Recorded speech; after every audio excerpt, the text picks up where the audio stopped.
If you really want more change, if you really want more change in your pockets, then you don't want to vote Democrat. If you want to see change in your government, don't vote the same way you've always been voting before. Vote conservative. Vote Republican. You've been voting Democrat for how many years now? 50 years? 50 years, 60 years? Areas have voted Democrat, and what's happened? Nothing has changed. All you have is less change in your pocket. It's time for real change. They've taken our vote for granted. I'm speaking to Latinos, Hispanics, and African Americans. It's time for a revolution.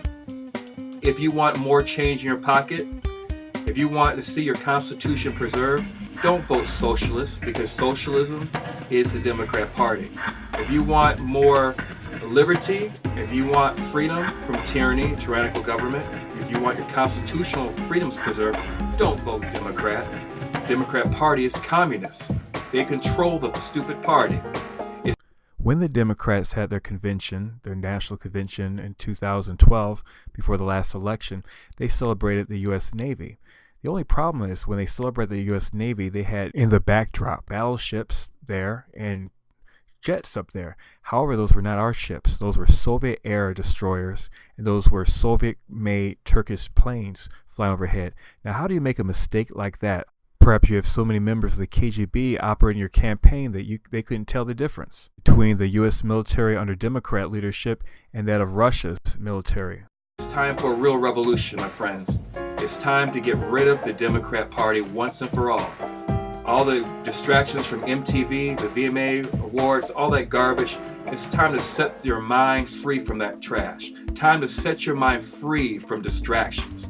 I'm calling us all to vote Republican or conservative. It's time for change. If you want a bigger paycheck, then you want lower taxes. If you want to see real change in your paycheck, don't just be asking for, oh, I want the minimum wage to be raised. You know, the Democrat Party is always taking and stealing money from the taxpayer. Blacks are taxpayers, whites are taxpayers. All U.S. citizens are taxpayers. We all pay taxes. And the reason why the Tea Party is so intimidating to Democrats, which are socialists and progressives and communists, is because they don't want you to realize that what the T stands for. It means taxed enough already. That's what it stands for. Taxed enough already. So if you don't think you're taxed enough already, then keep voting Democrat. Simple as that. So if you want a bigger paycheck, get lower taxes. You see how practical that is? It's not an accident that people, that the Republicans say lower taxes, lower taxes. Yeah, and you vote Democrat for higher taxes, and you wonder why your paycheck is all messed up and jacked up. If you want the ISIS, if you want terrorism in your street, just keep voting Democrat. If you want politicians that bow down and cower to Islamic extremism, keep voting Democrat. Because the Democrat Party is funding the terrorist groups. Your Democrat President Barack Obama bypassed Congress and gave $1.5 billion to the Muslim Brotherhood. Apparently, the socialist-government-controlled sock puppet press failed to inform the American people in masses.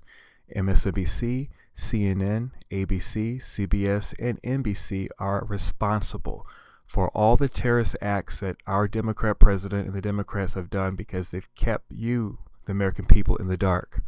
You see, the Muslim Brotherhood believes everything that ISIS does. They want global Sharia law, and they want expansion of Islamic control and taxing all the nations of the world under Islamic law and Islamic rule.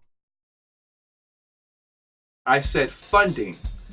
You have the Democrat Party outright socialist progressives teaming up with Al-Qaeda and not doing anything about it but distracting you, American citizen. I wonder if you saw this AP report in 2011 where Obama has invited the Libyan rebels, which is Al-Qaeda, National Transitional Council, to open an office in Washington, D.C. Now, these are the same rebels that did assassinate Muammar Gaddafi, but they're also the rebels that attacked our embassy in Benghazi. Obama's objective was to help Russia in creating instability in the Middle East. That's why our Democrat administration is partnering with Islamic extremists. Just before the election in 2012, Obama blamed a video that caused an Islamic riot on our embassy in Benghazi. The major networks of CNN, MSNBC, NBC, CBS, and ABC partnered with Obama's lie in trying to convince the American people that our embassy in Benghazi, Libya, was attacked due to an anti-Muslim video, but that was not the case. That was a lie. Barack Obama and Eric Holder were smuggling high-powered rifles to the terrorist organizations to create instability. As a result, our ambassador Christopher Stevens was assassinated and killed along with 3 other Americans in the embassy in Benghazi. Stop voting Democrat. If you want your Constitution preserved, stop voting Democrat. You vote Democrat, you're voting for communism in your country. Brendan Talvin was a student at a university in New Jersey who was killed because he was a Christian by 2 Islamic extremists within America. Why? Because he was a Christian and he refused to deny his faith in the Lord Jesus Christ. Even many days after this event occurred, Obama and the socialist-controlled mainstream media refused to report about this. This heinous crime occurred on September 12, 2014. If you vote Democrat, you're voting for terrorism in your street. And an American accused of trying to aid the enemy. This New York man is now one of the first Americans facing charges of recruiting for ISIS here in the United States. This is what everyone has feared, and it seems to have come to fruition in this case. We're getting new details on how ISIS is trying to hit soft targets here in the United States. On the list, one that has been on the list before, New York City's Times Square, and that is where we find Rick Leventhal this morning. What do we know, Rick, about this potential plot? Well, Martha, the feds have been watching a particular guy for months now, and during that time he allegedly approached at least 3 different men, including 2 confidential informants, and tried to convince them to travel to Syria and join and fight with ISIS. The suspect, Mufid Elfki, a 30-year-old living in Rochester, New York, also allegedly told the informants he wanted a gun and ammo and a bulletproof vest so he could go around and start shooting, preferably members of the U.S. military who just returned from Iraq. And when Elfke bought those guns with silencers and ammo, he was busted by the Rochester Joint Terrorism Task Force. And once in custody, authorities say they found that he was also trying to recruit men to go to Syria and wage violent jihad. And that's when the terrorism charges were added. He faces up to life in prison if convicted, Martha. Are there concerns that Times Square is, again, we all remember the attempted attack there, and we have seen these groups want to go back to a target they've been to before? Well, New York's Police Commissioner Bill Bratton says we are living in a new era of potential terrorism, that ISIS is now mastering social media and is actively seeking lone wolves here in the States to build bombs and target high-profile and highly trafficked areas like Times Square and the Las Vegas Strip to create, quote, pictures of horror. A web journalism forum called Voactive says its deep monitoring software found an online chat room claiming to be affiliated with ISIS with detailed instructions on how to make pipe bombs at home using basic materials like Christmas lights, sugar, and match heads. It's a rehash of a similar article that was posted in an online Al-Qaeda magazine 4 years ago, but this new post comes with suggested locations and chatter from possible wannabes on the advantages and disadvantages of different ingredients, how to cover your tracks, and how to do the most damage. The concern, of course, is that people who are not directly connected to ISIS but are inspired by them might, in fact, go out and build some of these bombs and might try to pull off an attack here in Times Square, as others have done in the past. Martha, the commissioner calls this a very real threat. All right, Rick, thank you very much. If you want ISIS in your cities, if you want them in your cities or your townships, keep voting Democrat. Your president, your Democrat president, Barack Obama, is guilty of releasing 5 Gitmo detainees who are members of Al-Qaeda and the Taliban. And one of those gentlemen who's guilty of beheading many Christians and Americans, as you see in this picture, was released by our president in exchange for a soldier who went AWOL, who said he hated America, who wrote letters against America, and who later became a Muslim and was kept by the Taliban for a few years. And then Obama decides to release these 5 terrorists who then went on a killing spree after they were released, only to kill more Americans and more innocent Christians and those who don't deserve to die. ISIS was created by Barack Obama and the Democrat Party for their failed policy of leaving Iraq too early and they allowed terrorism to grow and expand throughout the region. Stop voting Democrat. After weeks of dithering on ISIS, no strategy, containing them, degrading them, and destroying them, finally, we are clear-eyed. A definitive counter-terrorism campaign against the Islamic State. But not against Islam and not against a state. So who are we fighting? Mr. President, why are you so afraid of words? You scrub national security documents of the word jihad, which is Muslim for a war against unbelievers. Why did your CIA director scrub Islamist before terrorist points? And why is the Fort Hood shooter engaging in workplace violence when he yells Allahu Akbar and his business card says Soldier of Allah? Just weeks before a midterm election, the vast majorities of Americans, Mr. President, believe you don't have a clue about foreign policy. You refuse to use the word war. What's with the counter-terrorism offensive? Who do you think you are, Jack Bauer? This isn't 24. When you bomb people, send in drones to kill people, order 1,000 military advisors to Iraq, and they cut off our heads, I've got news for you. We're at war. Even your own Pentagon says we know we're at war. So why? Might not saying the word war allow your buddies in Congress to avoid a war vote in an election year? And not sending ground troops, might that be a part of the same political calculation? Even the New York Times says that your so-called Arab allies offer only tepid support. Now, the Arab world has everything to gain by the destruction of ISIS, but they're reluctant to join you because you are not a true ally, you are not a man of your word, and because you are not there for them. Evidence. Egypt. You supported the overthrow of American ally Mubarak for Muslim brother Morsi. You remember your 2009 apology for being an American speech in Cairo, where you actually handpicked the two front rows of Muslim brothers. Even the Egyptians ousted this Muslim brother because he was too extreme. He imposed Sharia law, released terrorists from prison, and tried to give parts of Egypt to terrorists. Their newly elected president still has not gotten the arms you gave to the Muslim Brothers as they fight their own war in Egypt against Islamic extremists. Evidence. You got out of Iraq too soon. The consequences were predicted by your predecessor. I know some in Washington would like us to start leaving Iraq now. To begin withdrawing before our commanders tell us we're ready would be dangerous. For Iraq, for the region, and for the United States. It would mean surrendering the future of Iraq to al-Qaeda. It would mean that we'd be risking mass killings on a horrific scale. It would mean we allow the terrorists to establish a safe haven in Iraq to replace the one they lost in Afghanistan. It would mean increasing the probability that American troops would have to return at some later date to confront an enemy that is even more dangerous. I guess he was right. Arabs in the region knew there would be chaos. And even more evidence, Jordan, Saudi Arabia, and the United Arab Emirates. They were all ready to fight in Syria, but you backed out in spite of that red line. And so the Arab world avoids specific commitments. You say you want to avoid mistakes of the past? At least President G.W. Bush got 49 countries to support the al-Qaeda war. So far, you have 9. Your strategy has been feckless to rescue those now beheaded American journalists.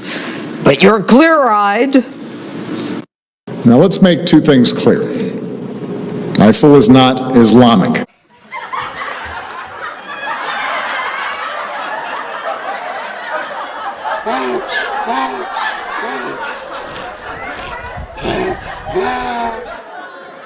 No religion condones the killing of innocents, and the vast majority of ISIL's victims have been Muslim. ISIS is not Islamic? I know the truth is hard for you, but let's get one thing straight. ISIS, your so-called JV team, now up to 31,000, is Islamic. They are radical extremist Muslims, clearly a perverted form of Islam, just like Christian extremists who use Christianity as an excuse to kill. And yes, they are killing moderate Muslims. Egypt, the largest nation in the Middle East, 80% Muslim, refers to them as Islamic extremists and terrorists. So why is it so hard for you to say Islamic extremist or radical Muslim terrorist? If they're not Muslim extremists, why do they yell Allahu Akbar? If they're not Muslim, why is their leader Abu Baghdadi have a PhD in Islamic studies? And if they're not Muslim, why do they implement Sharia law? Why do they call for a caliphate, a central doctrine in Sunni Islam? And if they're not Islamic, why do they call themselves an Islamic State? And by the way, Mr. President, what is the common denominator of Boko Haram, Al-Shabaab, Al-Qaeda, Ansar al-Sharia, Taliban, and ISIS? I know the truth is hard for you. The fact that you say the majority of victims are Muslims is irrelevant. Moderate Muslims not extreme enough for these terrorists die. And by the way, I don't know of any Christians blowing themselves up to meet 70 virgins. And if the terrorists are not Muslims, why did a whole city of 1 million Christians run for their lives? And if they're not Muslims, why do we give them Qurans when we imprison them? And with all due respect, Mr. President, seeing as you can't figure out your own Constitution's First Amendment and freedom of religion, who are you to say what is Muslim and what isn't? If you want politicians who hear you, who respect the Constitution, vote Republican. It's easy as that. Simple as that. Sometimes you do get a conservative type of Democrat, but for the most part, the entire party is controlled by the socialists and communists. I'm going to repeat myself. They are controlled. Your media, 70% of it is controlled by socialists and communists. People who feel like the country should turn so far to the left that it falls off the cliff. It goes right into Russia. They want to go so far left until we're already in Russia and Moscow. And Moscow's dictating your foreign policy. Wake up. It's dictating our foreign policy right now with Ukraine. You realize that when Obama met with the Russian president over there before Putin took over, he said, after my next election, I'll be more flexible. Well, men, Dmitry Medvedev is on his way out of the presidency, and Barack Obama seems to think he's guaranteed a second term in the White House. The two chief executives shared a private moment this week as Obama asked Medvedev to get a message to incoming Russian President Vladimir Putin. Obama first said, quote, "On all these issues, but particularly missile defense, this can be solved, but it's important for him," meaning Putin, "to give me space." Then came this. My last week's space, please. Yeah. After my election, I have more flexibility. Yeah, I understand. I transmit this information to Vladimir and understand.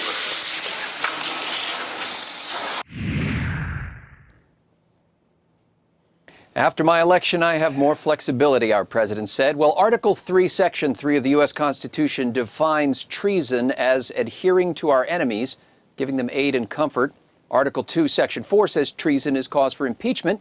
The missile defense system, by the way, they're talking about, protects our allies in Europe and Israel against rogue state launches from, let's say, hypothetically, Iran? Frankly, is my mention of treason and impeachment just sensationalism, or is it worth exploring what our commander-in-chief is telling the leader of another nuclear superpower when he thinks no one will hear?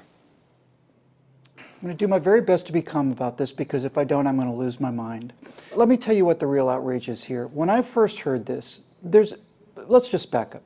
Benedict Arnold is well known as the great American traitor because Benedict Arnold was ready to sell out secrets of the American defense system in order for personal political gain. What we saw here was the President of the United States negotiating with a representative of our archenemy. Every American soldier who's been killed in the last 50, 60 years has died at the hands of AK-47s and Soviet weaponry. They're supplying arms to Iran, they're supplying nuclear materials to Iran, they're helping Syria, so on. And so we know who the Russians are. The President of the United States said to the Russian president, if you will not do anything that will embarrass me, if you will give me space, if you will just basically be quiet until after the election, when all these pesky Republican, when I say Republican, I mean the constraints of a republic, are finished, then I'll have the freedom to give away the farm, which is exactly what he said. When I saw this, I was outraged, and then I was filled with a genuine sadness that I saw such a thing. But Scotty, here's the thing. Here's the thing. The story is not the president selling out this country to our enemy on camera. The story is that everybody sees it, everybody knows what it is, and it's not a news story. It's just an open mic. It's a flub. So, that's what happens when a mic is on. It's a weekend news dump. There's not going to be any consequences. The entire definition of treason is very clear, but there is no treason anymore. Nobody gives a damn. There's no Constitution anymore. There's no constraints anymore. There's no First Amendment. There's no Fifth Amendment. It's all gone, and we do nothing. We do nothing. Nothing. But today we can do something about it by voting out every Democrat, liberal, socialist, progressive out of office and vote out every Republican that acts like one. He was talking about Ukraine and the protection, defense of Ukraine. Now we see Russia invading Ukraine and our president's doing absolutely nothing because he's weak. When you vote Democrat, you vote for weak presidents. You vote for tyranny in your country. You vote for loss of constitutional freedom. If you vote Republican, for the most part, or just conservative, you're going to vote for freedom from tyranny, freedom from politicians who want to wheel and deal with terrorists, who will sacrifice American lives just for more power and control for those Democrats to stay in power. You look at all the scandals in Chicago. Those are all Democrats. As an African American, I'm calling all my African American brothers and sisters to no longer vote for the party that was a party of slavery. No longer vote for the party of the Ku Klux Klan. No longer vote Democrat, because the Democrat Party founded the Ku Klux Klan. The Democrat Party also promotes segregation in our schools still, because they don't want you to go to the school of your choice. They prefer to have their kids to go to the private schools because they can afford it, but they don't want that for you. The Democrat Party has lied to you. Every celebrity, you listen to me now, you don't have the voice of the black community. You are not the voice of the Hispanic or Latino community. You have lost your influence over this culture. A revolution has now begun. There's a mass exodus of African Americans and Latinos abandoning your worthless party. And celebrities, you need to get with it and start speaking up for yourself. But you don't speak for us any longer. Thank you. Remember, criminals prefer unarmed victims, and Democrats prefer uninformed voters. Now, quoting Malcolm X, the Democrats are playing you for a political chump, and if you vote for them, not only are you a chump, but you are a traitor to your own race. He was killed 2 days later after he said this.